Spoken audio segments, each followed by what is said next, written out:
மனிதன் எல்லாம் தெரிந்து கொண்டதாகவே இந்த உலகத்தில் வாழ்ந்து கொண்டிருப்பவர்கள் தான் 90% மக்கள். ஆனால் எல்லாம் தெரிந்திருக்கிறானா என்று கேட்டால் அவன் தெரிந்தது தான் எல்லாம் என்று அவன் சொல்வான். ஆனால் தெரிய வேண்டியது தான் இந்த உலகத்தில் மறைந்து கிடக்கும் செய்திகள், மறைந்து கிடக்கிற பொருள்கள், கருத்துக்கள், விஷயங்கள் எல்லாமே. பாவலோகம், புண்ணியலோகம், தேவலோகம் என்று சொல்லி 3 உலகங்கள் இருப்பதாக ஆன்மீகவாதிகள் கூறினார்கள். ஆனால் நாம் காலம் தொட்டு இன்று வரை இந்த ஒரே உலகத்தில் தான் இருந்து கொண்டிருக்கிறோம். இதில் தேவலோகம் எது, புண்ணியலோகம் எது என்று கேட்டால் சராசரி மனிதர்களால் பதில் சொல்ல முடியவில்லை என்பதுதான் முக்கியமான கருத்து. மனிதன் வாழ்ந்து கொண்டிருக்கின்ற இந்த பூதலத்தை பாவலோகம் என்றும், சரீரத்தை விட்டு பிரித்து சென்ற ஆன்மாக்கள் புண்ணிய காரியங்களை செய்து இறைவன் திருவடியை நோக்கி ஆகாய லோகத்திலே தங்கியிருந்தால் அதை புண்ணிய லோகம் என்றும், அதற்கும் மேலான ஆன்மாக்கள் எல்லாம் இறைவன் திருவடிகளையே அடைந்து விட்டால் அதை தேவலோகம் என்றும் ஆன்மீகவாதிகள் கருத்துரைத்தார். அப்படி என்றால் மேலே ஒவ்வொரு உலகமும் நடந்து கொண்டு இருக்கிறதா, வாழ்ந்து கொண்டு இருக்கிறதா என்ற ஒரு கேள்வி மனிதனுடைய சிந்தனையில் ஒதுக்கும். சரீரம் படைத்த திடப்பொருள்களாக வாழ்ந்து கொண்டிருப்பதற்கு பூகோலோகம் மட்டும்தான் சரியானது. இதே பூலோகத்தில் இருக்கக்கூடிய மனிதன் சந்திரலோகத்துக்கு சென்றால் கால் மிதிப்பதற்காக பூமி இருந்தால் மட்டும்தான் மிதிக்கப் போகிறான். இல்லை என்றால் ஆகாயத்திலே பறந்து செல்வது போல நிலை இருந்ததாக விஞ்ஞானிகள் கூட நமக்கு சொன்ன கருத்துக்கள் பரவும். ஆகாயம் என்பது ஒரு திடப்பொருளே அல்ல. ஸ்கை, வானம் ஒரு திடப்பொருள் கிடையாது. திறந்த வெளியினுடைய அகன்ற நிறம்தான் அந்த நீல நிறம். நீல நிறத்திற்கு ஒவ்வொரு இடையிலும் ஒவ்வொரு விண்மீன்களும் ஒவ்வொரு கோள்களுமே இந்த உலகத்தில் நமக்கு காட்சியளித்துக் கொண்டிருக்கின்றன. அந்த கோள்களையும் அந்த விண்மீன்களையும் யாரும் மேலே கட்டி தூக்கி வைத்திருக்கிறார்களா அது நிற்பதற்கு என்று கேட்டால் அப்படி இல்லை. ஆனால் ஒவ்வொரு கிரகங்களும் ஒவ்வொரு விண்மீன்களும் ஒவ்வொரு கோள்களுமே அங்கே ஆகாயத்திலே தங்கி இருக்கின்றது. மேலே எந்த ஆதாரமும் கிடையாது, கீழே எந்த ஆதாரமும் கிடையாது. ஆனால் ஆகாயத்தில் அந்தரத்தில் இருக்கின்றது. அவைகள் யாவுமே திடப்பொருள்கள் தான். திடப்பொருள், திரவப்பொருள், வாயு பொருள். பொருள் மொத்தம் 3. திடப்பொருள் மண்ணுக்கு ஒப்பான இரும்பு, கம்பி போன்றவையெல்லாம் திடப்பொருள். திரவப்பொருள் தண்ணீருக்கு ஒப்பான. வாயு பொருள்கள் காற்றோடு காற்றாக உலாவக்கூடிய பொருள். அது பொருள் அல்ல, அது உணர்வு. ஆனால் வாயு லோகத்தில் இப்படியெல்லாம் கிரகங்கள் மிதந்து கொண்டு இருக்கின்றது என்பதை விஞ்ஞானிகளும் சொன்னார்கள். நாமும் கூட இந்த உலகத்தில் மேல் நோக்கி பார்த்தால், இரவில் பார்த்தால் எத்தனையோ விண்மீன்கள், பகலிலே பார்த்தால் சூரியன், இரவிலே பார்த்தால் சந்திரன், அப்பாற்பட்டு ஆராய்ச்சி குழாய்களின் மூலமாக நம்ம பார்த்தோம் என்றால் 9 கிரகங்களும் வீட்டு இருப்பதை இன்னைக்கு விஞ்ஞானிகள் பார்த்து நம்முடைய உலகத்துக்கு விளக்கங்களை சொல்லிக் கொண்டிருக்கிறார்கள். ஆனால் இத்தனை பொருள்களும் எந்த ஆதாரம் இல்லாமல் தான் மேலே அந்தரத்திலே இருந்து. அதுபோல மனிதனுடைய சரீரம் நீக்கிய ஆன்மாக்களும் மேற்பகுதியிலே ஆகாய வீதியினுடைய மேலே குறிப்பிட்ட சில ஆன்மாக்கள் உலாவிக் கொண்டு இருக்கின்றது. அதுதான் புண்ணியலோகம். அந்த புண்ணியலோக ஆன்மாக்களில் யாரெல்லாம் இருப்பார்கள்? ஆன்மீகவாதிகள், தர்மம் வாய்ந்த அரசர்கள், தர்மம் வாய்ந்த மகான்கள், தர்மம் வாய்ந்த நற்குணம் படைத்த மனிதர்கள், இவர்களுடைய ஆன்மாக்கள் எல்லாம் அந்த புண்ணியலோகத்திலே இருக்கு. இந்த தேவலோகம்ங்கிற ஒன்று இருக்கு அப்படின்னு சொன்னால் அதை ஆன்மீகத்தை நம்பாதவர்கள் அது ஒரு கற்பனை ராஜ்யம் என்று சொல்வார்கள். ஆனால் நான் இப்போ அதுக்கு அப்படி ராஜ்யம் ஒன்று சொல்லிடக்கூடாதுங்கிறதுக்காக தான் கிரகங்கள்லாம் அந்த லோகத்தில் இருக்கு, அந்தரங்களில் இருக்குன்னு நான் உங்களுக்கு உதாரணம் சொல்லியிருக்கேன். அதை மாதிரி உருவமில்லாத ஆன்மாக்கள் புண்ணியலோகத்திலே தவழ்ந்து கொண்டு இருக்கின்றன. அதுக்கும் மேலானவை மாபெரும் ஆற்றலை பெற்ற தெய்வ அவதார புருத்தர்களாக வெற்றி கொண்டு இருக்கிற இடத்துக்கு பேர் தான் தேவலோகம். அதான் இந்திரலோகம், முருகன், கணபதி போன்ற எல்லா தேவாதி தேவர்களும் புண்ணிய தீர்க்க தரிசிகளும் வாழக்கூடிய இடம் அந்த தேவலோகம். அந்த தேவலோகத்தில் உள்ளவர்கள் புண்ணியலோகத்தை சார்ந்தவர்களுக்கு அருள் பாலித்து புண்ணியலோகத்திலே வாழ்ந்து கொண்டிருக்கிற புனிதமான ஆன்மாக்களுக்கு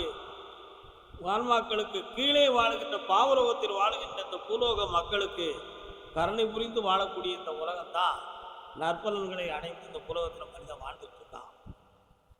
அப்படிங்கிறது தான் நமக்கு ஆன்மீக ஞானத்தின் மூலமாக நமக்கு ஒவ்வொரு பொருளும் கிடைத்த ஒவ்வொரு சில செய்திகள். இந்த செய்திகள்லாம் அன்னைக்கு மகாமுனிவர்கள் பூதோலத்தில் இருந்து ஞான கண்களாலே தன்னுடைய ஆகாய சக்திக்குள்ளே தன் ஆன்மாக்களை செலுத்தி ஆகாய விதியில் என்னென்ன இருக்கிறது என்பதையெல்லாம் ஆராய்ந்து விண்மீன்களை கண்டார்கள், கிரகங்களை கண்டார்கள். அங்கு இருக்கின்ற ஒவ்வொரு அதிசயங்களை கண்டு தன் ஏட்டுச்சோடிகளிலே குறிப்பிடப்பட்ட ஏட்டுச்சோடிகள் பல யுகங்களுக்கு முன்னால் நமக்கு கிடைத்து அவைகளெல்லாம் உண்மையா இல்லையா என்பதை கிரக ஆராய்ச்சியாளர்களாக விஞ்ஞானிகள் போய் பார்த்து இது எல்லாம் உண்மை என்றே தெரிந்து அவர்கள் சொன்ன வார்த்தை என்னவென்றால், இன்று நுண்ணோக்கி கருவிகளால் வான ஊர்தியின் மூலமா ராக்கெட் மூலமா ஆகாயத்துக்கு சென்று நாங்கள்லாம் இதை பார்த்துட்டு வந்திருக்கோம். ஆனால் இந்த பொருள்களெல்லாம் இருப்பதாக தரையில் இருந்து கொண்டே தவத்தால் தெரிந்தார்கள் நம் முனிவர்கள். அவர்களுடைய ஞானம்தான் இந்த உலகத்தில் பெரியது என்று அவர்களே பல இடத்தில் குறிப்பிட்டிருக்கிறார்கள். அப்படி என்றால் ஞானத்துக்கு என்று ஒரு மாபெரும் ஆற்றல், ஒரு மாபெரும் சக்தி நிச்சயமாக இருக்கு. அது பிராக்டிக்கல் செயல் வடிவத்தில் வித்தியாசம் காணாமல் இருந்தால் அது ஞானம், மெய்ஞானம். ஆனால் செயல் வடிவத்திலே வித்தியாசமான தொழில்நுட்பத்தோடு அது இணைந்தால் அது விஞ்ஞானம். இதுதான் இதில் உள்ள விஷயம். சித்தாந்தத்தில் சொன்னது போல இல்லாதது தோன்றாது, இருப்பது அழியாது. இந்த உலகத்தில் இல்லாதது தோன்றவே செய்யாது, எல்லாமே இருக்குன்னாங்க. ஆனால் இருப்பது அழியாதுன்னாங்க. ஆனால் இருப்பது அழியாதுன்னு சொன்னால் அதை யாரால் ஏற்றுக்கொள்ள முடியும்? இல்லாதது தோன்றாது. இந்த மைக் இதுக்கு முன்னால் இருந்துச்சா அப்படின்னு கேட்டால் இல்லையே. அப்போ சித்தாந்தம் போய் அப்படின்னு சொல்லுங்கன்னா, ஆனால் உண்மையாக தான் இல்லை. அதுக்கு சித்தாந்திகள் சொன்னார்கள், இந்த உலகத்தில் உள்ள எந்த ஒரு மூலப்பொருள்களையும் தொடாமல் இந்த மைக்குங்கிற ஒரு பொருள் உருவாக்கப்பட்டதா? அப்படி இருக்குமா? இல்லை. இதே மைக் வேற வடிவத்தில் இந்த பூலோகத்தில் இந்த பிரபஞ்சத்தில் இருந்தது. அதான் உள்ள உண்மை. வடிவத்தில் மாறுபட்ட கருப்பொருள்களாக இந்த உலகத்தில் இருந்ததே தவிர இன்று பார்க்கிற வடிவத்தில் இல்லை. ஆகையினால் இல்லாதது தோன்றாது என்ற தத்துவம் இப்படித்தான் உண்மையானது என்று உரைத்தார். இருப்பது அழியாது. ஒரு மண்பானை இருக்கு, அந்த பானையை உடைச்சா உடைஞ்சு போய், அப்போ அதை அழிஞ்சு போச்சே, நீங்கள் எப்படி அழியாது என்று சொல்லலாம்? அந்த வடிவம் அழிந்தது. அதன் மூலப்பொருள் ஒரு பொருள் அழிந்தது. அது மண்ணோடு மண்ணாய், காற்றாய், கனலாய், நீராய், புனலாய், அனலாய், எப்படியோ வித்தியாசமான திகழ்களாய், புகழ்களாய் அது மாறிவிடும் என்பதுதான் உண்மை. ஆனால் உருவம் மாறும், கரு மாறாது. அதான் உருவை அறிந்தவன் கோடியில் ஒருவன், கருவை அறிந்தவன் காண கிடைக்காதவன். ஆன்மாங்கிற கருவை எழுத முடியாது, அளவிட முடியாது, அறிய முடியாது என்பதை உணர்த்தி காட்டினார்கள் நம்முடைய சித்தாந்தம். சைவ சித்தாந்தம், சிவஞான சித்தியார், இப்படி போன்ற நூல்கள்லாம் இருந்துச்சு. இந்த சைவ சித்தாந்தம், சிவஞான சித்தியார் போன்றவைகள் மெய்ஞானத்தையும் விஞ்ஞானத்தையும் தழுவி இருந்து குறிப்பிட்ட காலத்துக்கு பிறகு ஒரு குறிப்பிட்ட சமுதாய மனிதர்களால் மட்டுமே வளர்க்கப்பட்ட ஒரு காரணத்தினால் அந்த சித்தாந்தம் நம்முடைய ஆன்மீக உலகத்தில் பெரிதாக கொண்டாடப்படாமல், அவைகளை வெளிப்படுத்த முடியாமல், ஒரு குறிப்பிட்ட சிலர்கள் மட்டுமே பயன்படுத்தப்பட்டு தன்னை மட்டுமே புகழ்ந்து கொண்டு போகக்கூடிய சித்தாந்தவாதிகளமாய் அது மாறிவிட்டன. ஆனால் பிராண உலகமும் இந்து உலகமும் அப்படி கிடையாது. அதில் நிறைய மாற்றங்களை உருவாக்கும். நம்முடைய தெய்வ உலகத்திலே மனிதன் செய்கின்ற ஒவ்வொரு மூட நம்பிக்கைகள், ஒவ்வொரு பிழைகள், ஒவ்வொரு எண்ணங்கள், அவைகளுக்கெல்லாம் பரிபாலனம் இருக்கு. அப்படிங்கிற ஒவ்வொரு விஷயங்களிலும் நாம சுத்திகரிக்கப்பட வேண்டும். கருப்பசாமி ஒருத்தன் கேட்கும், கருப்பசாமி என்னை தேவையில்லாமல் ஒருத்தன் இம்சைப்படுத்தி விட்டானே, அவனுக்கு ஏன் அந்த துர்க்குணம் ஏற்பட்டது அப்படி ஒருத்தன் கேட்கும். என்ன பதில் சொல்றது? மகனே, உனக்கு சாப்பிட்றதுக்கு மிகவும் என்ன பிடிக்கும்? எனக்கு நெய் ரொம்ப பிடிக்கும். உன் தம்பிக்கு பிடிக்குமா? பிடிக்காது. உங்கள் அப்பாவுக்கு பிடிக்குமா? பிடிக்காது. உங்கள் அப்பாவுக்கு என்ன பிடிக்கும்? புரோட்டா பிடிக்கும். ஆனால் உனக்கு பிடித்த உணவு உன் தம்பிக்கு பிடிக்கல, உன் தம்பிக்கு பிடித்த உணவு உங்கள் அப்பனுக்கு பிடிக்கல. ஒவ்வொருத்தருக்கும் ஒவ்வொரு விருப்பம் இருக்கு, ஒவ்வொருத்தருக்கும் ஒவ்வொரு கேரக்டர் இருக்கு, ஒவ்வொருத்தருக்கும் ஒவ்வொரு நடைமுறை பதிவீடுகள். இந்த நடைமுறை ஒழுக்க நடைமுறை பதிவீடுகளுக்கு தகுந்தாற் போல தான் ஒவ்வொருத்தருடைய குணாதிசயம். ஒருத்தன் பிறத்தையாருக்கு நன்மை செஞ்சு வாழணும்னு பிறந்திருப்பான், இன்னொருத்தன் இவனை நன்மை செய்ய விடக்கூடாது தடுக்கணும்னு சொல்லி இன்னொருத்தன் பிறந்திருப்பான். இந்த ரெண்டு பேருக்கு இடையே இவங்க ரெண்டு பேரையும் ஓட்டி திருப்பது எப்படின்னு சொல்லி இன்னொருத்தன் இருப்பான். இவங்களுக்கெல்லாம் அப்பாற்பட்ட ஒருத்தன் இருப்பான், தான் மட்டும்தான் வாழணும், இன்னொருத்தன் வாழக்கூடாதுன்னு நினைப்பான். இது எல்லாம் அந்த மனித உலகத்துல அறியாமல் இருக்கக்கூடிய பாவிகளின் சிந்தனை. நீ புண்ணியமா வாழ்ந்துமே, அதுக்கு என்ன வழி? ஒரே ஒரு வழிதான், அதுக்கு ஒரே வழிதான். பாவம் என்ற கல்லறைக்கு பல வழி, அந்த தர்மதேவர் கோவிலுக்கு ஒரு வழி. அந்த ஒரு வழி என்னது? ஆன்மீகம் என்ற ஞானம். ஒவ்வொரு நாளும் நீ பிரார்த்தனை செய்யும் பொழுது பகவான் பிரார்த்தனை, எனக்கு யாராலும் இடைஞ்சல் வரக்கூடாது, யாருடைய துயரத்திற்கும் நான் ஆளாகக்கூடாது, யாருடைய தூற்றுதலுக்கும் நான் பலியாகிவிடக்கூடாது, என்னுடைய கடமைகள் எப்பொழுதும் உன்னுடைய அருள் நிறைந்த நேர்மை பாதையில் இருக்க வேண்டும், நான் பிறத்தியாருக்கு சுமையாக இருக்கக்கூடாது, நாம் பிறருக்கு இடைஞ்சலாக வாழக்கூடாது, இந்த உலகத்தில் நான் எடுத்த பிறவியின்படி இந்த உலகத்தில் என்னுடைய வாழ்வு சிறப்பாக இருப்பதற்கு, நன்னடத்தையாக இருப்பதற்கு இறைவா நீ அருள் புரிய வேண்டும் என்று ஒவ்வொரு தனி மனிதனும் பிரார்த்தனை செய்ய ஆரம்பித்து விட்டான் என்றால் இந்த உலகமே தர்ம உலகத்தின் பாதையில் நடந்து கொண்டே இருக்கும். அப்படி நடக்க அவன் காத்திருக்கணுமே. ஒவ்வொருத்தருடைய உள்ளத்திலும் ஒவ்வொரு சுயநலம், அந்த சுயநல சிந்தனை அவனை பொது உலகத்துக்கு ஆளாக்கி வரவிடாது, தடுத்து நிறுத்திடும். ஒருத்தன் அவன் ஒரு கோயிலுக்கு, எனக்கு ஒரு காரியம் நடக்கணும், நான் உங்களுக்கு ஒரு கிடாய் வெட்டிவிட்டேன், ஓகே. இன்னொருத்தன் போவான், எனக்கு ஒரு விஷயம் நடக்கணும், ஒரு சேவலை அறுத்துருவேன், சரி. ஆனால் இந்த விஷயங்களில் நாம் விடுபட்டு இருக்கிறோம், நாம் இந்த விஷயங்களிலிருந்து விடுபட்டு இருக்கிறோம். அது எப்படி விடுபட்டு இருப்பது? கடவுள் என்பவன் எல்லா உயிரையும் காக்கும் சக்தி பொருந்தியவன், எல்லா உயிர்களையும் அரவணைக்கும் தன்மை உடையவன். அந்த வடிவத்தை தான் கடவுளின் பிரதிநிதியாக நம்ம வழிகாட்டு மாளிகைப்பற கருப்பசாமி நம்ம கும்பிட்டுக்கிட்டு இருக்கோம். அதான் உயிர் பறி இல்லாத உத்தமனே போற்றின்னு நம்ம சொல்லுவோம். நம்ம சாமிக்கு உயிர் பறி கிடையாது, அவர் ஸ்ரீராமனுடைய பிள்ளை, கருணை வடிவாக இந்த உலகத்தை காக்கும் தெய்வமாக வந்திருக்கின்ற அவதார புருஷன். அவருக்கு நம்ம உயிர் பறி இல்லாமல் கும்பிட்டுக்கிட்டு இருக்கோம். ஆனால் மற்ற இடத்துல நம்ம சில கருப்பசாமிகிட்ட போய் நான் உங்களுக்கு கிடாய் வெட்டிட்டு தான் இருக்கிறேன், உங்களுக்கு சேவல் அறுத்துட்டு தான் இருக்கிறேன், அதெல்லாம் எப்படி இது நடந்துச்சு அப்படி சொன்னால் தவறாக நினைக்கிறார். மனிதன் கருப்பசாமியுடைய பேரை வச்சு ஒருத்தர் பிறந்திருப்பார், நீண்ட காலங்களுக்கு முன்னால் அவர் மறைந்திருப்பார். குலதெய்வத்தின் வழிபாட்டில் அவரவே தன்னுடைய கருப்பசாமி தான் குலதெய்வங்கிற பேரில் அவர் மறைந்து போனவரையும் நினச்சி கும்பிடுவாங்க. அவருக்கு என்னமெல்லாம் பிடிக்கும்? கறி பிடிக்கும், சுருட்டு பிடிக்கும், வேட்டி பிடிக்கும், இப்படி ஒவ்வொன்றா பிடிக்கும், பிடிச்சதெல்லாம் வச்சு கும்பிட்டு பழகிருப்பான். அப்படி உள்ள இடங்களில் தான் அந்த உயிர் பலிகள்லாம் நடக்கும். ஆனால் முதன்மையாக அவதரித்து வந்த தெய்வ சந்தரத்தில் அந்த உயிர் பலி என்பது கிடையாது என்பதை புரிந்து கொள்ள வேண்டும். ஒரு சின்ன உதாரணமாக உள்ள ஒரு செய்தி, ஒரு மரத்தடியில் ஒரு மகாமுனி வரும் சித்தர், அருகிலே ஒரு அற்புதமான தெய்வ ஸ்தலம்.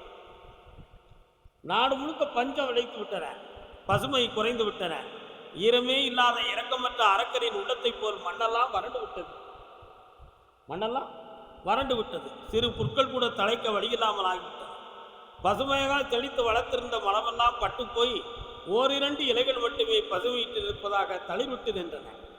இப்படியெல்லாம் வறண்டிருக்கின்ற நிலத்தை பார்த்து அரசனும் மந்திரியும் மிகவும் வேதனைப்பட்டார். எல்லையில் இருக்கக்கூடிய தெய்வத்துக்கு நாம் எதுவும் குறை வைத்திருப்போமோ என்று அவர்கள் வேதனைப்பட்டு பேசிக் கொண்டிருப்பதை அரசனின் மகனும் மந்திரியின் மகனும் கவனித்தார்கள். ரெண்டு பேரும் நண்பர்கள். குதிரையை எடுத்துக்கிட்டு அவங்க ரெண்டு பேரும் போனாங்க அந்த எல்லையில் இருக்கக்கூடிய தெய்வத்தை நோக்கி. அவங்க ரெண்டு பேருக்குள்ளே பேசிக்கிட்டாங்க. இந்த தெய்வத்துக்கு ஏதேனும் ஒரு பலியை கொடுத்து, அது பலி கேட்டால் அந்த பலியை கொடுத்து இந்த பூமி செழிப்பதற்கு மழை வர வேண்டும் என்று ஒரு வரத்தை வாங்கிக் கொள்வது என்று நினைத்து நாட்டுக்காக தன்னை தியாகம் செய்வதற்கு துணிந்து அரசனின் மகனும் மந்திரியும் மகனும் குதிரை எடுத்துட்டு வந்தாங்க. அந்த தெய்வ சன்னிதானத்தில் நின்று கும்பிட்டாங்க. அம்மா, உலகத்தெல்லாம் காக்கின்ற தெய்வம் நீ, எங்கள் நாடோ பஞ்சமுத்து வரமென்று கிடக்கிறது, உயிர்களெல்லாம் வாடி வதங்கு, இது பசுமையோடு செழித்து வளர்வதற்கு நீ என்ன பலி கேட்டாலும் தருகிறேன், நீ தர வேண்டும், அந்த வரத்தை நீ கூற வேண்டும் என்று கேட்டாங்க. 2 பேர். உள்ள இருந்து ஒரு சப்தம், எனக்கு ஒரு தலை காணிக்கையாக வேண்டும் அப்படின்னு ஒரு சத்தம் கேட்டுச்சு. ஆகா, அப்ப யாராவது ஒருத்தர் நம்ம தலையை கொடுத்துருவோம் அப்படி சொல்லி மந்திரியின் மகனும் அரசனின் மகனும் பேசுறாங்க. உன் தலையை கொடுக்கட்டுமா இல்லை என் தலையை கொடுக்கட்டுமா, நம்ம 2 பேரும் முடிவு எடுக்க வேண்டாம் அப்படின்னு கேட்டான். மந்திரி மகன் பார்த்தார். மந்திரியின் மகன் இந்த மண்ணுலகத்துக்காக தன் தலையை தியாகம் செய்தான் என்ற பெருமை கிடைக்க வேண்டும். இளவரசி, என் தலையை கொய்து விடுங்கள் சொன்னான். ஆனா அரசனின் மகன் பார்த்தான், அது மாபெரும் தவறு. மந்திரிக்கு ஒரு மகன் நீ, அரசன் என்ற ஒரு ஆணவத்தில் அரசனின் மகன் என்று நினைத்து உன்னை நான் பழி வாங்கிவிட்டால் அரசன் மகன் தன் தலையை கொடுத்திருக்க வேண்டியதானே, மந்திரி மகன் என்று தலையை கொடுத்தது தவறு என்று உலகம் சொன்னான். ஆகையினால் என் அன்பு நண்பனே, என் தலையை அந்த தெய்வத்துக்கு நீ காணிக்கையாக கொடுக்க வேண்டும் என்று அரசனின் மகன் சொன்னான். உள்ள இருந்து ஒரு சிரிப்பு சத்தம். மக்களே, உங்கள் 2 பேருடைய தலையும் எனக்கு தேவையில்லை. அப்படியா, யாருடைய தலை வேண்டும்? இந்த கோயில் பூசாரியின் தலை வேண்டும். நல்ல புரிந்து கொள். யாருடைய தலை வேணும்? இந்த கோயில் தலை பூசாரியினுடைய தலை வேணும். என்ன அர்த்தம் இது, என்ன அதிசயம் இது அப்படின்னு கேட்டான். பூசாரியை கொண்டு நிறுத்தி மரத்தடியில் இந்த மகான் அங்கிற்கு வந்தார். அப்பா, கழிந்த 29 ஆண்டுகளுக்கு முன்பு இந்த பூசாரி இங்குதான் பூஜையாக்கி கொண்டிருந்தார்.